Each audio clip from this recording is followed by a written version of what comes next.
आज के इस विश्लेषण में एक बेहद ही दिलचस्प और अनूठे विषय पर चर्चा की जाएगी।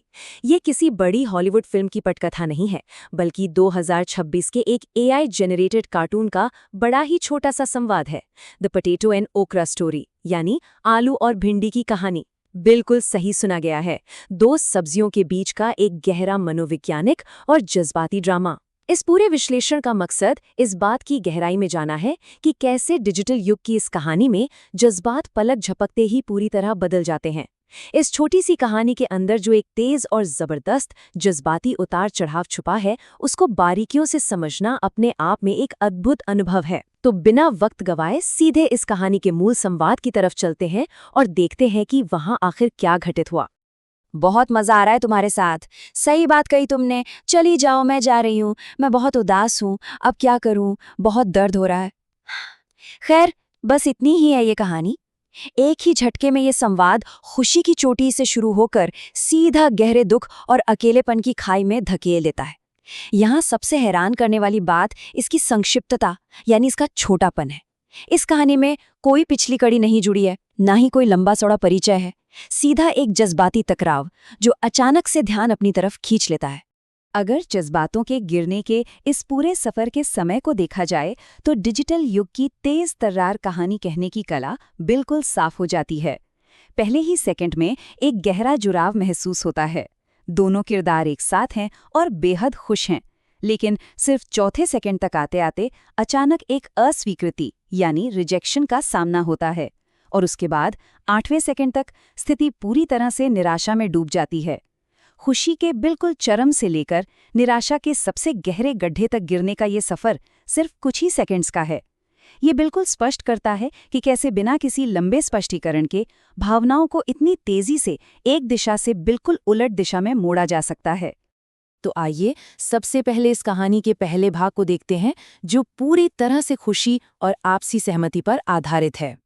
यहाँ ध्यान देने वाली सबसे जरूरी बात यह है कि संवाद की शुरुआत आखिर होती कैसे है। बहुत मजा आ रहा है तुम्हारे साथ, सही बात कही तुमने।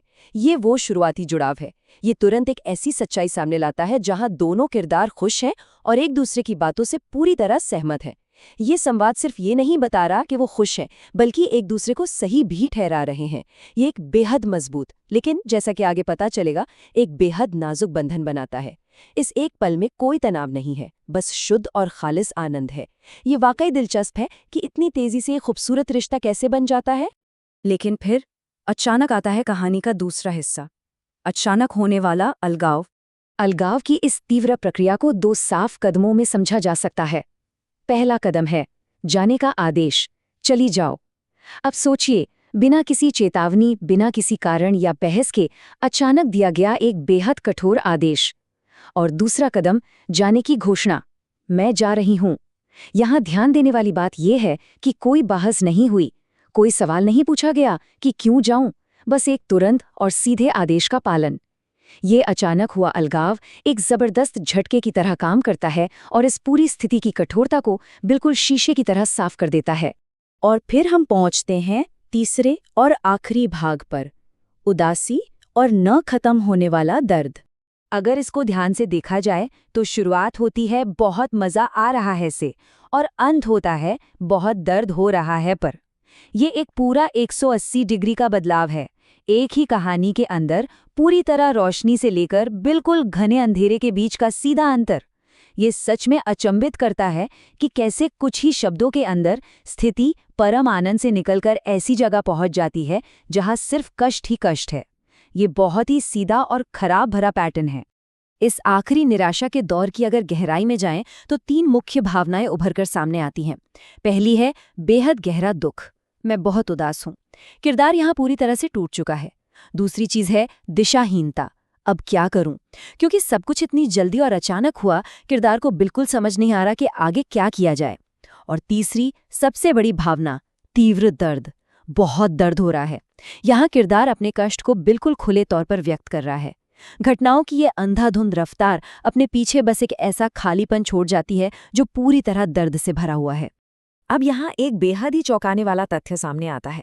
ये पूरा जज्बाती उतार चढ़ाव, ये पूरा सफर बिल्कुल 25 शब्दों में सिमटा हुआ है। जी हाँ, सिर्फ 25 शब्द। ये होती है सूक्ष्म कथावचन या माइक्रो स्टोरी टेलिंग की असली ताकत। इतने कम शब्दों में ऐसी खुशी से शुरू होकर इतना गहरा और ठहरने वाला दर्द पैदा करना कोई छोटी बात नहीं है। ये दिखाता है कि चाहे शब्दों की संख्या कितनी भी कम क्यों न हो, मानवीय भावनाओं को कितने साफ और ताकतवर तरीके से सामने रखा जा सकता है। अंत में एक बेहद जरूरी सवाल बस हवा में तैरता रह जाता है, अब क्या करूं? ये सिर्फ उस किरदार का सवाल नहीं है, बल्कि इस कहानी द्वारा बनाया गया एक छोड़ दिया गया तनाव है। इसका कोई समाधान नहीं है, कोई सुखद अंत नहीं है, बस एक अनसुलझा और चुभने वाला सवाल। ये सोचने पर मजबूर कर देता है कि आखिर इस तेजी से बिखरते रिश्ते और इतने दर्द के बाद क्या सच में आगे बढ़ने का कोई रास्ता बचा है? 25 शब्दों का ये छोटा सा संवाद दरअसल एक बहुत ही गहरा और असंतुष्ट सवाल छोड़ जाता है।